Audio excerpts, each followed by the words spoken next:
जोतदारों का उदय। जमींदार हमने सुना, एक नए वर्ग का उद्भव हुआ।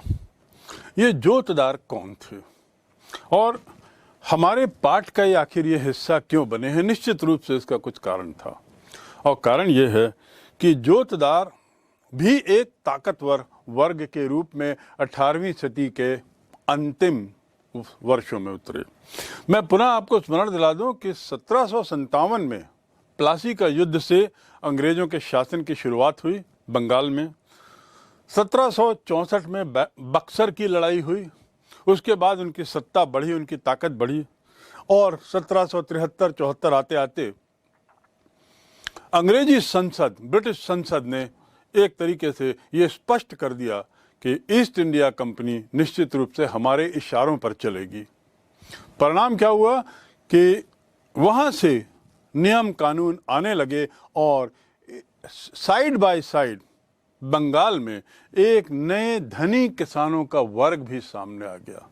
ये जो धनी किसानों का वर्ग है, इसे ही कहते हैं जोतदार, या ये बड़े शक्तिशाली लोग थे। ये जोतदारों का शक्तिशाली हो जाना फ्रांसिस बुकानन, जिसने उस काल के बारे में विस्तार से, खासकर बंगाल में एक जगह है दिनाजपुर के बारे में इसने बहुत लिखा है और उसमें विस्तृत विवरण दिया है इन जोतदारों के बारे में। तो इस विस्तृत विवरण से हमें काफ़ी कुछ जानकारी मिलती है। 19 सदी के प्रारंभ में तो ये जोतदार बड़े शक्तिशाली हो गए थे। 19वीं सदी के प्रारंभ में, अर्थात 1800 की समाप्ति के बाद जो नया वर्ष चलता है वह 19वीं सदी कहलाता है। उसके प्रारंभ में आते आते इनकी ताकत बहुत बढ़ गई थी, इनकी सत्ता बहुत बढ़ गई थी और इसके मुख्य रूप से दो कारण देखे जा सकते हैं। पहला, जमीन के जो विशाल रकबा यानी क्षेत्र, जमीन के बड़े बड़े क्षेत्र इन किसानों के पास थे। ये बहुत बड़े बड़े क्षेत्र में खेती करते थे। कई किसानों के पास तो हजार एकड़ जमीन थी और इसके साथ ही ये हजारों एकड़ जमीन के साथ आर्थिक रूप से तो ये बड़े शक्तिशाली थे, सामाजिक रूप से भी एक ताकतवर शक्ति के रूप में उभर गए थे, क्योंकि जिनके पास लक्ष्मी है उनके पास ताकत है। तो समाज में भी इनका स्तर बहुत ऊंचा हो गया था। तो पहला कारण तो बहुत बड़ी बड़ी विशाल भूमि के मालिक होना, उसका भूस्वामित्व। और दूसरा कारण था कि जिस क्षेत्र में जोतदार रहते थे उस क्षेत्र का जो स्थानीय व्यापार हो या वहाँ की जो साहूकारी हो, जिसमें पैसे का लेन देन ब्याज पर, उधार पर, लोन पर, उसमें भी इनका दरकार था, उसमें भी इनकी दखल थी। तो एक तरीके से अपने क्षेत्र के जीवन यापन के सभी पहलुओं में इन जोतदारों का बहुत बड़ा दखल था और सभी तरह के कारोबारों को उस क्षेत्र के नियंत्रित करने लगे थे। केवल खेती ही नहीं, पैसे की लेन देन, व्यापार आदि में भी इनका काफ़ी बड़ा नियंत्रण था। और गरीब काश्तकार जो थे बेचारे इनसे बड़े भयभीत रहते थे, क्योंकि इनकी ताकत बहुत ज़्यादा थी और इनसे भयभीत रहने के कारण इसका दुरुपयोग होता था और ये काश्तकार किसी भी स्थिति में आगे बढ़ने की स्थिति में नहीं थे। एक जिक्र मैंने पूर्व में किया था बटाईदार का। 3 तरह के बटाईदार होते थे। अंग्रेजों के समय में इसे बटाईदार भी कहते थे, अंग्रेजों के समय में इन्हें अधियार भी कहते थे और बागीदार भी कहते थे।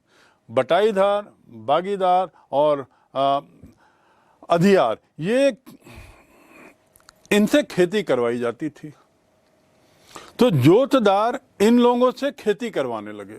थे तो खुद ही किसान, लेकिन अब खुद ही किसानी न करके, क्योंकि बहुत धनाढ्य थे, क्योंकि बहुत संपन्न थे और ये लोग भी विलासिता की ओर बढ़ चले थे, इन्होंने एक तरीके से बटाईदारों को ये खेती का काम दे दिया। इनके अपने स्वयं के हल होते थे। तो ये क्या करते थे? बटाईदार खुद खेती करते थे। जो जमीन इनको जोतदारों द्वारा दी जाती थी उस पर वो खेती करते थे अपने हल से और खेती करने की एवज में उत्पादन का आधा हिस्सा खुद रखते थे और आधा हिस्सा जमींदारों को देते थे। फिर जमींदार उस आधे हिस्से में से निर्धारित किए गए कर को देता था और बाकी अपने पास रखता। मतलब आप सोच सकते हैं कि कितनी लंबी चेन एक चली होगी। सबसे ऊपर राजा आया, राजा के बाद उसके दरबारी मंत्री वगैरह हुआ करते थे, उसके बाद आप समझ सकते हैं कि ज़मींदार हुए, ज़मींदार के बाद फिर बटाईदार हुए, अमलदार हुए, और तो और अब यहाँ पर बटाईदारों में भी विभिन्न श्रेणियां आ गई और उत्पादन पर किसी का ध्यान नहीं, सबका ध्यान केवल कर पे था। तो ये जो जोतदार थे ये बड़े ताकतवर हो गए और इनकी ताकत की खामियाजा बाद में जमींदारों को भुगतना पड़ा। थोड़ा सा हम और आगे बढ़ते हैं और जानने की कोशिश करें कि आखिर जमींदारों की तुलना में इन जोतदारों की शक्ति इतनी बढ़ी क्यों, इतने ताकतवर क्यों हो गए कि बाद में वो अंग्रेजों के लिए समस्या हो गया। जोतदारों की अपेक्षा जमींदारों की ताकत में कमी क्यों हुई, इसके क्या कारण थे? बड़ा स्पष्ट है। पहला कारण कि जोतदारों की शक्ति गांव में काफ़ी थी। आपको याद होगा, मैंने अभी आपको जिक्र करके बताया कि ज़मीन बहुत सी नीलाम होती थी कर समय पर न देने के कारण, और एक नए तरीके के ज़मींदार पनपने लगे थे जिनकी संख्या बहुतायत या बढ़ती जा रही थी, और वे ज़मींदार कहलाते थे अनुपस्थित ज़मींदार, यानी वो शहरों में रहते थे।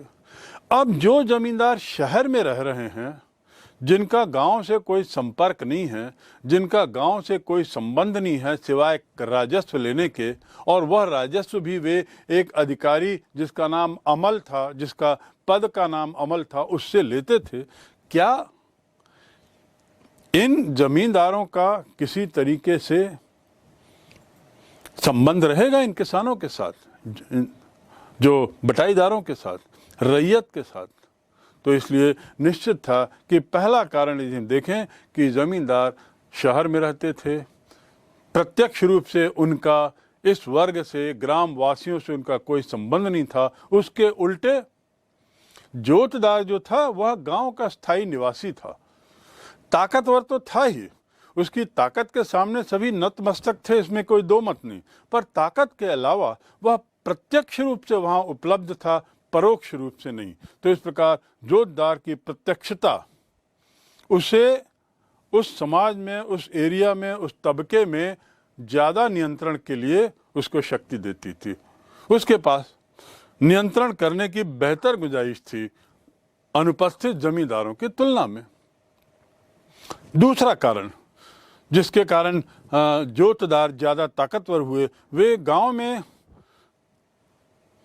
लगान वृद्धि तो होती थी समय समय पर नियमानुसार, उसके अलावा बोली भी लगती थी, नीलाम भी होती थी। तो जोतदार जो थे वह सामान्यतया लगान वृद्धि के मुद्दे पर लेकर जब तब अमलदार से टकराते थे, यानी जब तब जमींदार से टकराते थे। और ये जोतदार धनी वर्ग के किसान थे, तो सामान्य किसान भी जो थे, चाहे बटाईदार क्षेत्र के, चाहे रैयत स्तर के, इस अन्य वर्ग के किसान भी इन जोतदारों के साथ रहते थे, एकजुट रहते थे, क्योंकि उनका मुद्दा था लगान वृद्धि पर रोक लगाने का, या लगान वृद्धि को कम करने का, या लगान माफ करवाने का अनुरोध। तो इस प्रकार ये जोतदार ग्राम में जमींदारों की लगान वृद्धि का सतत रूप से विरोध करते थे। और इसके अलावा जोतदार अपनी ताकत के बल पर जो रेवेन्यू ऑफिशियल्स थे, जो अमलदार थे, जो कर वसूल करने और निर्धारित करने आते थे, इन लोगों को भी बार बार परेशान करते थे। कुछ न कुछ अड़ंगा लगाकर कर देने की प्रक्रिया में विलंब करते थे, और यदि जोतदार इसमें सफल हो जाते थे तो नीचे के तबके के रैयत आदि लोगों को भी इसमें राहत मिलती थी, क्योंकि उनके लिए भी फिर ये लागू हो जाता था कि हाँ, कर को विलंब से दिया जा सकता है। इस प्रकार स्थानीय बटाईदार, स्थानीय रैयत इन जोतदारों को अपना हितैषी मानते थे, उन्हें अपना समर्थक मानते थे और एक तरीके से उन एक दूसरे की मदद करते थे। जैतदार इसके अलावा ये पूरी कोशिश करते थे कि उन्हें इस रैयत समाज का पूरा समर्थन मिले, और इस पूर्ण समर्थन के मिलने से उनको फायदा क्या था कि वे अपने पक्ष में सबको एकजुट कर सकें। तो अपना पक्ष मजबूत करने के लिए भी स्थानीय स्तर पर रहने वाला यह शक्तिशाली वर्ग ये सुनिश्चित करता था कि उस समाज के लोग उनके साथ रहें। और परिणाम क्या हुआ कि जमींदार भू संपदा के राजस्व का भुगतान समय पर नहीं कर पाता था और नहीं करने पर जमीन नीलामी होती थी। अब देखिए चक्र, विषम चक्र कैसा है। जोतदारों की ताकत के सामने अमलदार झुक रहा है, क्योंकि वह समय पर कलेक्ट नहीं कर पा रहा है टैक्स, और यदि समय पर वसूली नहीं कर पा रहा है तो वह जमींदार को राजस्व समय पर दे नहीं पा रहा है। जमींदार को राजस्व समय पर ना देने के खामियाजा जमींदार को किस रूप में भुगतना पड़ता है? उसकी जमीन नीलाम होती है और इस प्रकार जोतदार और ताकतवर होता है और रैयत इसे अपनी एक तरीके से विजय समझता था। साथ ही एक बिंदु और, जब ये भूमि नीलाम होती थी तो कई बार देखा गया कि जोतदारों ने ही, जो स्वयं धनी किसान थे, उन्होंने ये जमीन खरीद ली। तो इस प्रकार इस पूरी प्रक्रिया में हम देखते हैं इन 5-6 कारणों के से ये स्पष्ट दिखता है कि कैसे जोतदार दिन ब दिन अपनी ताकत बढ़ाते जा रहे थे, और यह एक अंतिम कारण बनता है कि उनकी शक्ति में, उनकी ताकत में लगातार इसीलिए दिन ब दिन वृद्धि होती गई। एक अंग्रेजी में एक लॉ ऑफ बैलेंस है। यदि एक की ताकत घटती है तो स्वाभाविक रूप से दूसरे की शक्ति बढ़ती है। तो यहाँ भी वही नियम काम कर रहा था। जोतदारों की शक्ति बढ़ने लगी तो जमींदारों की शक्ति में ह्रास होने लगा, गिरावट आने लगी। इन जमींदार, ये जो जोतदार थे, इन्हें अलग अलग नाम से पुकारा जाता था। खासकर बंगाल में हलदार बोलते थे, साथ ही मंडल भी इनको बोला जाता था और उन्हें बांटीदार भी बोलते थे। तो ये अलग अलग नाम इन लोगों को दिए गए थे और इससे ये स्पष्ट परिलक्षित है कि जोतदार की शक्ति और ताकत दिन प्रतिदिन बढ़ते जा रही थी, विशेषकर बंगाल में। जोतदारों की बढ़ती शक्ति और जमींदारों की घटती ताकत, ये एक स्वाभाविक प्रक्रिया थी और इसी स्वाभाविक प्रक्रिया का परिणाम था कि गांव में जोतदार और अन्य वर्ग के लोग एकजुट थे और जो अनुपस्थित जमींदार थे वे लोग अपने को अलग थलग समय के साथ पाने लगे थे।